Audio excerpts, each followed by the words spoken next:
નમસ્કાર મિત્રો, આજે આપણે અહીં વિજ્ઞાન વિષય છે જેમાં પાઠ 4 છે, જેનો પહેલો ભાગ છે એ આપણે આગળના વિડીયામાં જોઈ ગયા. તો આપણે અહીં ભાગ 2 છે તેમના વિશે માહિતી મેળવીશું. પ્રવૃત્તિ 2 છે તે અહીં સમજવાની છે. કોષ્ટક 4.2માં કેટલાક સામાન્ય પદાર્થોની યાદી આપવામાં આવેલ છે. કે આ કોષ્ટક છે એમાં આપણે પદાર્થની યાદી આપવામાં આવેલ છે. તો આપણે એ પદાર્થ છે એ નામ જોવાના છે. અહીં આ પદાર્થ છે એ પદાર્થની બનેલી વસ્તુઓ એ આપણે અહીં લખવાની છે. જેમ કે લાકડું, કાગળ, ચામડું, પ્લાસ્ટિક અને રૂ. આ શું છે? તો પદાર્થ છે. હવે એ પદાર્થ છે એની બનેલી વસ્તુ છે એ આપણે અહીં લખવાની છે કે શામાંથી બને છે. તેના સિવાય તમારા ધ્યાનમાં આવતા અન્ય વધારે પદાર્થો આ કોષ્ટક છે એની કોલમમાં આપણે ઉમેરી શકીએ છીએ કે કોઈ પણ પદાર્થનું નામ આપણે અહીં લખવાનું છે. હવે દૈનિક જીવન છે, દૈનિક ઉપયોગમાં આવતી એવી વસ્તુઓ વિચાર કરવા પ્રયત્ન કરો જે મુખ્યત્વે આ પદાર્થોની બનેલી હોય. તે કોલમ 2માં યાદી બનાવો. અહીં આપણે પદાર્થ અને એ પદાર્થની બનેલી વસ્તુઓ લખવાની છે. બુજો એ જાણવા માગે છે કે શું આપણને એવા અમુક પદાર્થો મળી શકે કે જેમનો ઉપયોગ એક કરતાં વધુ પ્રકારની વસ્તુ બનાવવા માટે થયો હોય, કે આપણે અલગ અલગ પ્રકારની વસ્તુ ભેગી કરવાની છે. તો આપણે અમુક પદાર્થો એવા પણ મળે કે જેનો ઉપયોગ એક કરતાં વધુ પ્રકારની વસ્તુ બનાવવા માટે થયો હોય. આ બધા કોષ્ટક પરથી શું ખ્યાલ આવે છે? જેમ કે આપણે જોયું લાકડું પદાર્થ, એ પદાર્થની બનેલી વસ્તુ. તો લાકડું છે એમાંથી ખુરશી બને છે, ટેબલ બને છે, હળ, બળદગાડું અને તેના પૈડા. આ બધી જ વસ્તુ છે એ લાકડામાંથી બને છે. કાગળ છે તો ચોપડીઓ, ન્યૂઝપેપર, આ બધું શામાંથી બને છે? કાગળમાંથી બને છે. પહેલાં આપણે વસ્તુઓની જુદી જુદી રીતે જૂથમાં વહેંચી, તેના બાદ આપણે જાણકારી મેળવી કે આપણી આજુબાજુની વસ્તુઓ અનેક પદાર્થની બનેલી છે. સૌપ્રથમ આપણે એ વસ્તુ જોઈને કે વસ્તુ છે એને અલગ અલગ પ્રકારના જૂથમાં શું કરવાનું? વેચવાની છે. હવે એ વસ્તુ તો જોઈ લીધી કે ચાલો અલગ અલગ વસ્તુને અલગ અલગ પ્રકારના જૂથ બનાવીને વેચણી કરો. ત્યારબાદ આપણે એ પણ જાણકારી મેળવવાની કે આજુબાજુની વસ્તુ છે એ અનેક પદાર્થની બનેલી હોય છે. કે કોઈ પણ એક વસ્તુ છે તે કાં તો એક અથવા કાં એકથી વધુ પદાર્થ છે એની બનેલી હોય છે. કે કોઈ પણ વસ્તુ છે એ આપણે લઈ શકીએ છીએ. એને જ આપણે શું કહેવાય? તો પદાર્થ કહે છે. કે કોઈ વસ્તુ જેની બનેલી હોય તેને પદાર્થ કહેવાય છે. તો આપણે એ પણ જાણકારી અહીં મેળવી કે આજુબાજુની વસ્તુઓ અનેક પદાર્થો છે એમની બનેલી હોય છે. આગળ આપણે આ કોષ્ટક છે એ જોઈ ગયા કે ગોળ વસ્તુનું યાદીનું લિસ્ટ અહીં છે. અહીં ખાલી ખાઈ શકીએ છીએ એ જ છે. અને અહીં પ્લાસ્ટિકની અલગ અલગ પ્રકારની વસ્તુ છે જે આપણે અહીં લખી શકીએ છીએ. પહેલાં આપણે વસ્તુઓને જુદી જુદી રીતે જૂથમાં વેચી, તેના બાદ આપણને એ જાણકારી મેળવી કે આપણી આજુબાજુની વસ્તુઓ અનેક પદાર્થોની બનેલી હોય. સૌપ્રથમ તો આપણે એ જ વસ્તુ જોઈ કે આપણે કોઈ પણ વસ્તુ છે એ અલગ અલગ જૂથમાં વેચવાની હતી, એ જોયું. પછી આપણે એ પણ જાણકારી મેળવીને કે આપણી આજુબાજુ તો અલગ અલગ અનેક પ્રકારની વસ્તુ હોય. તો એ અનેક પદાર્થ હોય એની બનેલી હોય છે. આપણે અહીં અલગ અલગ પ્રકારની વસ્તુ છે જેના ચિત્ર જોઈ શકીએ છીએ. કેટલીક વખત કોઈ વસ્તુ એક જ પદાર્થની બનેલી હોય છે, કે ક્યારેક એવું પણ બને કે એક જ પદાર્થ હોય જેની બનેલી વસ્તુ હોય, અને એવું પણ બને કે એક જ વસ્તુ છે એના ઘણા પદાર્થની, કે એક જ વસ્તુના ઘણા પદાર્થની બનેલી હોય, અને વળી એક જ પદાર્થનો ઉપયોગ કરી ભિન્ન વસ્તુઓ પણ બનાવી શકાય. કે ક્યારેક એવું પણ બને કે અલગ અલગ પદાર્થનો ઉપયોગ કરીને કોઈ વસ્તુ બનાવે, તો વળી ક્યારેક એ પણ બને કે એક જ પદાર્થનો ઉપયોગ અને અલગ અલગ વસ્તુ બનાવી શકાય છે. અહીં આપણે સ્ટીલ છે એની જ બધી વસ્તુ છે. અહીં આપણે એ પણ જોઈ શકીએ કે પ્લાસ્ટિકની જ બધી વસ્તુ છે, તો સ્ટીલમાંથી પણ અલગ અલગ વેરાયટી બની શકે છે. અહીં તો કે પ્લાસ્ટિકમાંથી પણ અલગ અલગ વેરાયટી બની શકે છે, જેમ કે ટેબલ ખુરશી, લંચ બોક્સ, બાસ્કેટ, અહીં જગ છે, અહીં અલગ અલગ પ્રકારની પ્લાસ્ટિકની ટોપલી છે, ડોલ છે, ટબ છે. આ બધી વસ્તુ શું છે? તો પ્લાસ્ટિકની જ બનેલી છે, પણ એ ભિન્ન ભિન્ન વસ્તુઓ બનાવી શકાય છે. જેમ અહીં સ્ટીલના અલગ અલગ પ્રકારના વાસણો આપણે જોઈ શકીએ છીએ.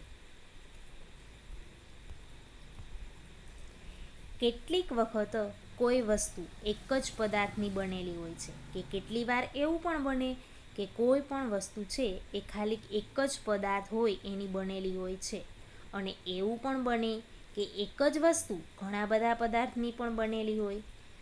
જે આપણે આગળ જોયું કે કોઈ વસ્તુ બનાવવા એક જ પદાર્થ જોઈએ, પણ ક્યારેક એવું પણ બને ને કે એક જ વસ્તુ બનાવવા માટે તો કે એકથી વધુ પદાર્થ પણ જોઈએ. વળી એક જ પદાર્થનો ઉપયોગ કરી ભિન્ન વસ્તુઓ પણ બનાવી શકાય, કે કોઈ પણ એક જ વસ્તુનો ઉપયોગ કરી અલગ અલગ પ્રકારની અહીં જોઈ શકીએ છીએ કે લાકડાની ચેર છે, પ્લાસ્ટિકની છે, એ અલગ અલગ પ્રકારની વસ્તુ બનાવી શકીએ છીએ. કેટલીક વખત કોઈ વસ્તુ એક જ પદાર્થની બનેલી હોય છે. એવું પણ બને કે એક જ વસ્તુઓ ઘણા પદાર્થની બનેલી હોય, અને વળી એક જ પદાર્થનો ઉપયોગ કરી ભિન્ન વસ્તુઓ પણ બનાવી શકાય છે. જેમ કે લાકડાની બનેલી વસ્તુ અલગ અલગ પ્રકારની છે, તો એક જ પદાર્થ પણ અલગ અલગ વસ્તુ છે જોઈ શકીએ છીએ. કોઈ વસ્તુ બનાવવા માટે કયા પદાર્થનો ઉપયોગ કરવો તે કેવી રીતે નક્કી થાય? એવું લાગે છે કે આપણે વિવિધ પદાર્થો વિશે જાણવાની આવશ્યકતા છે, કે આપણે અલગ અલગ પ્રકારના પદાર્થ છે એના વિશે વધુ જાણવું આવશ્યક છે. પદાર્થો છે એમના ગુણધર્મ, કે હવે આપણે એ જોવાનું છે કે પદાર્થ છે એમના ગુણધર્મ છે એના વિશે માહિતી મેળવવાની છે.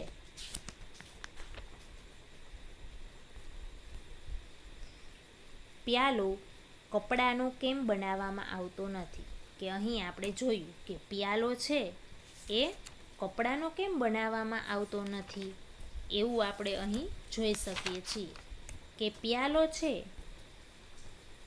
પ્રકરણ 3માં કપડાના ટુકડા સાથે આપણે જે પ્રયોગ કર્યો હતો તે યાદ કરો, અને એ ધ્યાનમાં રાખો કે આપણે પ્યાલાનો ઉપયોગ સામાન્ય રીતે પ્રવાહી રાખવા માટે કરીએ છીએ, જેમ કે પાણી પીવા, દૂધ પીવા, અથવા કોઈ પણ પ્રકારના જ્યુસ, શરબત પીવા. આપણે પ્રવાહી પીવું હોય તો એનો ઉપયોગ પ્યાલો છે એ પ્રવાહી પીવા માટે ઉપયોગ લઈ શકીએ છીએ. એટલા માટે જો આપણે કપડાના પ્યાલો બનાવીએ તો આપણું આ કાર્ય છે એ હાસ્યાસ્પદ લાગશે, કે ક્યારે આપણે એવું વિચારી શકીએ કે કોઈ વ્યક્તિએ એવું કર્યું છે કે પ્યાલો હોય એને શેનો બનાવેલો હોય, તો કે કાપડનો બનાવેલો હોય એવું વિચારી તો પણ એ આપણું કામ છે એ કેવું લાગશે, તો કે હાસ્યાસ્પદ લાગે છે, કે ક્યારેય કાપડનો પ્યાલો હોઈ શકે નહીં. પ્યાલો બનાવવા માટે આપણે કાચ છે, પ્લાસ્ટિક છે, ધાતુ અથવા એવો પદાર્થ જોઈએ જે પાણીને શું કરે, પ્રવાહી છે એને શું કરે તો રોકી શકે છે. અહીં આપણે કાચનો પ્યાલો, પ્લાસ્ટિકનો પ્યાલો, ધાતુનો પ્યાલો અને થર્મોકોલના પ્યાલા છે એ જોઈ શકીએ છીએ કે જેનાથી આપણે પ્યાલાની અંદર કોઈ પણ પ્રકારનું પ્રવાહી ભરીએ છીએ એને શું કરશે તો કે રોકી શકે છે. આવી રીતે રસોઈ માટે વાસણો બનાવવા કાગળનો ઉપયોગ કરવો તે બુદ્ધિનું કાર્ય નથી. કે ક્યારેય આપણે એવું પણ જોયું કે સાંભળ્યું નથી કે રસોઈ બનાવવા માટેના વાસણ હોય એના માટે કાગળ હોય એનો ઉપયોગ કરવો. કેમ તો કે રસોઈ બનાવવા માટે આપણે હંમેશા કાગળનો ઉપયોગ કરવો જોઈએ નહીં. અલગ અલગ પ્રકારનું સ્ટીલ છે, ટીન છે, જે વાસણ છે એના ઉપયોગ કરવા જોઈએ.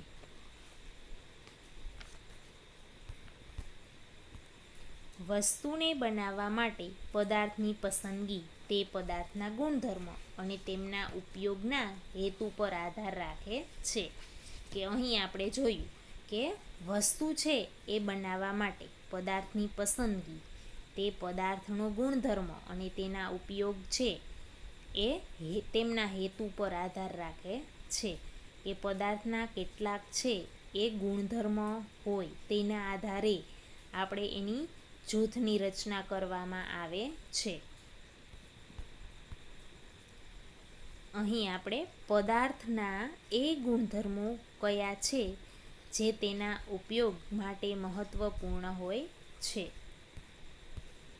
નીચે કેટલાક ગુણધર્મની ચર્ચા કરવામાં આવેલ છે. દેખાવો, કે પદાર્થ હોય કોઈ પણ એના કેટલાય ગુણધર્મ હોય એના આધારે આપણે કોઈ પણ જૂથ છે એની રચના કરવામાં આવે. તો અહીં આપણે દેખાવ છે. દેખાવ છે એ ગુણધર્મ છે. સખતપણું છે, દ્રાવ્યતા છે. હવે દેખાવ હોય તો કે કોઈ પણ વસ્તુ છે, દાખલા તરીકે ચમકવાળા પદાર્થ, ચમક વગરના પદાર્થ, એ શું થયું? દેખાવ થયો. સખતપણું દાખલા તરીકે આપણે જોઈએ તો નરમ પદાર્થ અને કઠોર એટલે સખત પદાર્થ, એ સખતપણું બતાવે છે. દ્રાવ્યતા, તો દ્રાવ્યતા એટલે પાણીમાં દ્રાવ્ય પદાર્થ હોય અને પાણીમાં અદ્રાવ્ય પદાર્થ હોય એને આપણે દ્રાવ્યતા કહીએ છીએ. પાણીમાં તરે, પાણીમાં ડૂબે. પારદર્શકતા, કે પારદર્શકતા, તો પારદર્શક, અપારદર્શક, પારભાષક, આ બધું શું છે? તો આપણે અહીં પદાર્થના કેટલાક ગુણધર્મ છે. પદાર્થો છે એ સામાન્ય રીતે એકબીજાથી ભિન્ન દેખાય છે. કે પદાર્થ હોય એ સામાન્ય રીતે એકબીજાથી કેવા દેખાય? તો કે ભિન્ન દેખાય છે. આપણે અહીં લાકડું, લોખંડ, તાંબુ અને એલ્યુમિનિયમ એ જોઈ શકીએ છીએ. લાકડું લોખંડથી એકદમ અલગ જ દેખાય છે. કે આપણે લાકડું જોયું, આ લોખંડ જોયું, તો આ બંને એકબીજાથી અલગ દેખાય છે. લોખંડ એ તાંબુ તથા એલ્યુમિનિયમથી અલગ દેખાય છે. આ લોખંડ છે અને આ એલ્યુમિનિયમ છે, તો આ બંને પણ અલગ જ દેખાય છે, જે આપણે ચિત્રમાં જોઈ શકીએ છીએ. તેમ છતાં લોખંડ છે અને તાંબા અને એલ્યુમિનિયમની કેટલીક સમાનતા હોઈ શકે છે જે લાકડામાં જોવા મળતી નથી.